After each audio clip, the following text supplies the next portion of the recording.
everybody! Welcome back to my channel. Let's talk books. My favorite subject. Today we have another book haul for you. We're going to go through some books, talk about them, cuddle them, smell them, generally give them love and support and affection.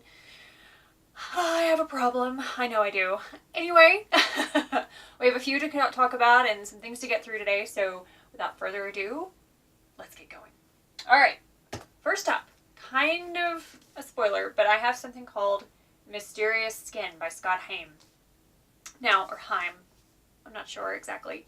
Haim, Scott. Right there. I will put it close to the lens so you can see it. So, small spoiler. This was made into a movie, I think around 2014, maybe 2015, with Joseph Gordon-Levitt. I always forget which name comes first there, but I love him. If he's ever been in a movie, I want to see it, and I think I've got them all. But I watched the movie. It's not a light and fluffy movie, kids. It deals with a lot of very serious issues and abuse, and it can be very triggering and everything else for people out there. So just, I guess, be forewarned before you view it. I didn't know what I was getting into before I watched the movie because, kind of like with books, I like to know the least amount of things before I go into a movie or anything like that. So, as possible, I love being surprised. So, at least in fiction, not in real life. Anyway. So this, I love the movie so much, and I found it so moving that I wanted to get the book that it was based on. And so I got this off of Amazon. It looks like it's going to be pretty similar to the movie. I don't know, but let's see. Let's give it a go on the dust jacket here. Scott Haim, sorry, has written quite a few other things, I believe. I think he's written a couple of other novels and some short stories, and he lives in New York City and is working on his second novel, according to the dust jacket on this one. Let's see. Opening in small town in Kansas in 1981, and at the seemingly innocent Little League baseball game, this haunting debut novel explores the ways people choose to interpret memory. At the age of 8, Brian Lackey is found bleeding under the crawl space of his house, having endured something so traumatic that he cannot remember an entire 5-hour period of time. During the following years, he begins to recall details of that night, but these fragments of memory are not enough to explain what happened to him. When he meets a woman who claims to have been abducted by a UFO, he begins to believe that he too has been the victim of an alien encounter. Okay. Neil McCormick is fully aware of the events of that summer in 1981. Wise beyond his years, curious about his developing sexuality, Neil found what he perceived to be love and guidance from his baseball coach. Now 10 years later, he has become the town's pariah, a teenage hustler, a terrorist of sorts, unaware of the dangerous path his life is taking. His recklessness is governed by idealized memories of his coach, memories that unexpectedly change when Brian, searching for the missing time in his past, comes to Neil for help and ultimately the truth. Strange, beautiful, and of enormous imaginative scope, Mysterious Skin is about forgetfulness and loss, love and desire, danger and risk, and the ways we struggle to form an identity in a world that is often alien to us. Wow. So I really look forward to this one. I love things that make me think, and I think that anytime an author or a movie or artist can put out something that makes everyone think and ponder issues that face us, particularly the more difficult ones, with fresh eyes or insight or personal experience or whatever mixture that has. It's intensely important. So this one should be deep. We'll find out. That's the first one on our list today. Next up, we have something called Room. I believe this is another example of books that everybody but me has read. Because when I did a tiny bit of research on this, because I kind of do a little bit of research on hauls before I get on here and talk to you guys about them, just so I can kind of be like, oh, okay, this looks like I bought it out of the bottom of the used bin pile and no one's ever heard of it, versus something that everybody has read. There were thousands of reviews on this one, and this too has also been a movie. I have not seen that movie though. Although I think it's on my Netflix to watch list or whatever it is that's called. But this is called Room by Emma Donoghue. For reasons that I'm not quite I don't really understand. I've been really hesitant to watch this movie or to read this book. I don't know why. Maybe, I don't know. Let's there's something there though, guys. So let's read the back of it and see what happens. To 5-year-old Jack, room is the world. It's where he was born. It's where he and his ma eat and sleep and play and learn. At night, Ma shuts him safely in the wardrobe where Jack is meant to be asleep when old Nick visits. Room is home to Jack, but to Ma, it's the prison where she has been held for 7 years. Through her fierce love for her son, she has created a life for him in this 11 by 11 foot space. But Jack's curiosity is building alongside Ma's own desperation, and she knows that room cannot contain either of them much longer. Room is a tale at once shocking, riveting, exhilarating, a story of unconquerable love in harrowing circumstances, and the diamond-hard bond between a mother and her child. I mean, there's a few reasons why this might be a little bit of a difficult one to tackle, but I look forward to it. The movie came out apparently in fall of 2015. 2015? Really? 2015. Suddenly we're in the future. So 2015. We'll see. We'll find out. I have to say, this book smells amazing. I may need a moment. Okay, that's the second one in our haul today. Let's keep going. Next we have something called Altar of Bones. I mean, how could you not? I mean, look at this. It's shiny, it's kind of dangerous and scary, and the back has incredibly brief and not very many words on it. Basically it says, who are the keepers? Who are the hunters? Find out in the most eagerly awaited conspiracy thriller of the year. Tell no one, show no one, trust no one. Interesting. And I also kind of love this. It's like, even though this was another one of my bargain finds, most of them are, the original price is in pounds, so I think that's pretty cool. And on the cover it says, everything you believe is wrong, everything you fear is real. And honestly, in addition to the cover, when I opened this book, the inside actually has a bit of a description, and it says, Siberia, 1939. And I was sold. That's all it took. Siberia in 1939. Done. I have no idea why. But I don't think I've ever read a book set in Siberia in 1939, so maybe that was it. But the inside says, Siberia, 1939.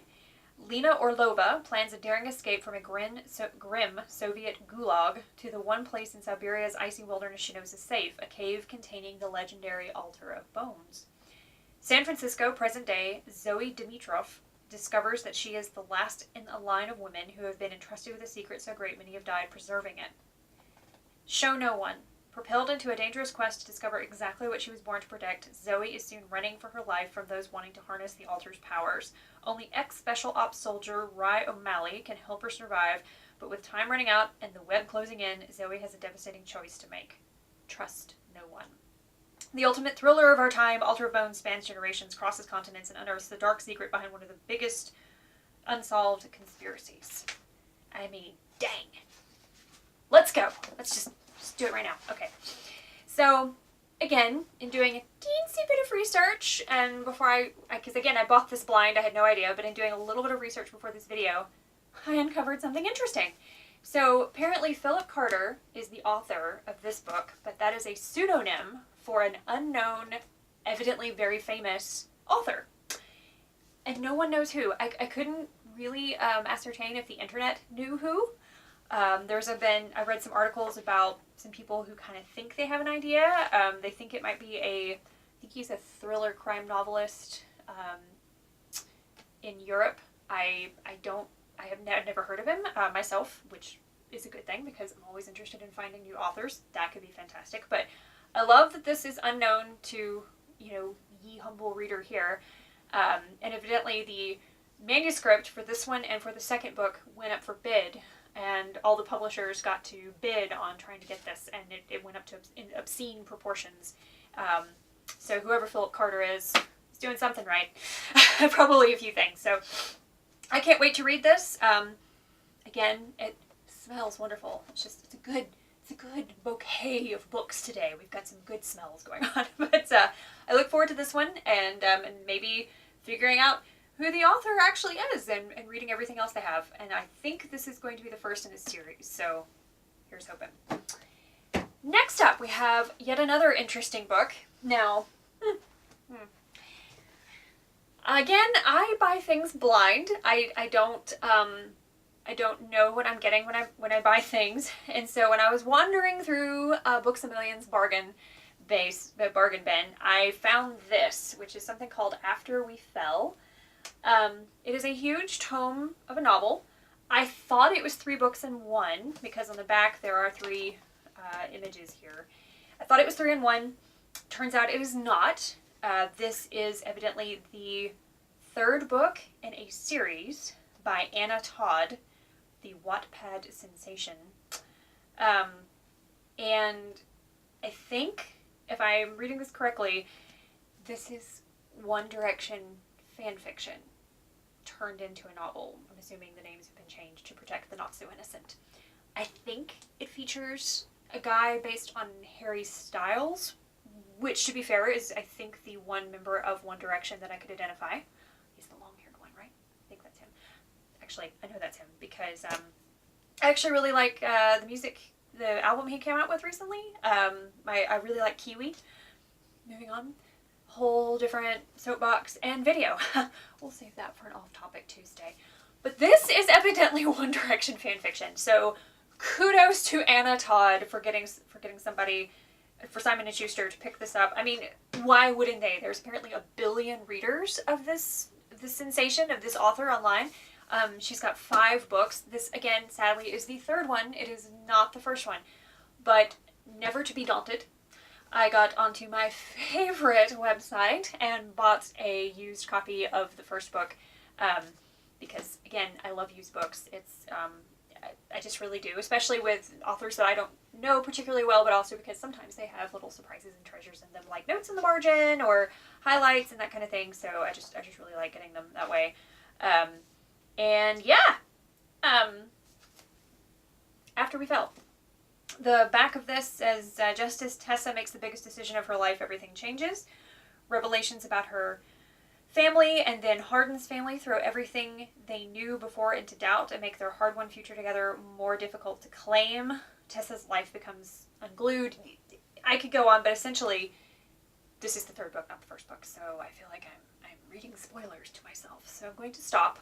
I have to say, it's a delightfully large tome of a book, and again, it smells fantastic. Okay, so that is going to be a journey.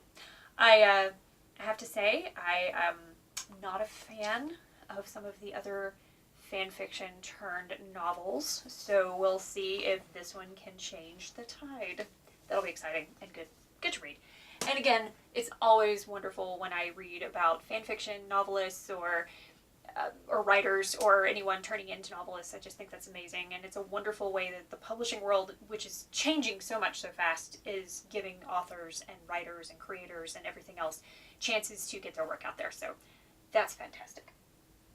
So last but not least, speaking of tomes, we have the Luminaries. The Luminaries. Don't hurt yourself. The Luminaries is a brilliantly constructed, fiendishly clever ghost story and a gripping page-turner. It is a thrilling achievement for someone still in her mid-20s. Go you. And will confirm for critics and readers that Eleanor Catton is one of the brightest stars in the international writing firmament. So that's just a fabulous Dusk Jacket introduction. She wrote this book, I believe, while she was in school. She holds an MFA from the Iowa Writers Workshop. Oh, that's pretty good, I'm just saying. And an MA in fiction writing from International Institute in Modern Letters. She lives in Auckland, New Zealand. That's amazing. So this one should be interesting. I love a good ghost story. I love some period fiction. I love a book that you can use as a doorstop and a weapon. That's always a bonus. And again, because we've done it with all of the other ones, let's see how we do here. Okay, it's faint. It's a more subtle scent, so that can be our subtle one for the day, and I can get a good burst from the other ones first. So there we go, the Luminaries. And that concludes, it was quite the haul today. It really was. That concludes our haul for today. Again, I want to just say thank you to all the authors and the editors and publishers and everyone who had a hand in making these books possible. It is so important that stories stay circulating and being published and printed and accessible to as many people as possible, because it's how we survive as people. is stories. So it's wonderful. I love that we have a good example of different types of novels and books in all walks of life. So I'm really looking forward to reading these. Hopefully I'll get some reviews up for you and you can see how it went on the other side of the pages. So for the love of story, I will see you next time. Thank you for joining me.